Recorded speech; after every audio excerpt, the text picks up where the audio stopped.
13,000 மேடைகளிலே ஒரு முறை கூட என் அரும் இஸ்லாமிய சொந்தங்களை என்று பேசவில்லை. என் அரும் தமிழ் மக்களை என்றுதான் 13,000 மேடைகளிலும் பேசி. உலகத்திலே அதிக மணி நேரம் பேசியவன் பிடல் காஸ்ட்ரோ தான், 6 மணி நேரம். ஆனால் உலக வரலாற்றிலே அமெரிக்காவிலே பிலோடெல்பியா பெலோஷிப் என்கிற பல்கலைக்கழகத்தில் டெல்டா என்ற அரங்கிலே 13 மணி நேரம் தொடர்ச்சியாக ஆங்கிலத்திலே உரையாற்றிய வரலாற்று புரட்சியாளன் பழனி பாபா. பிடல் காஸ்ட்ரோவுக்கு வரலாறு உண்டு.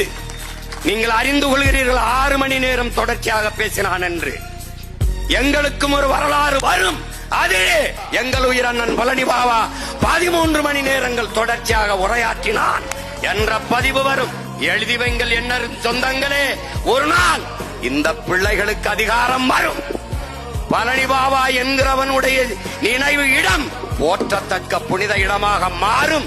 அங்க இந்த மகன் நானே கந்திரியாக்கி கொண்டாடுவேன். எந்த கொம்பன் தடுக்க முடியாது.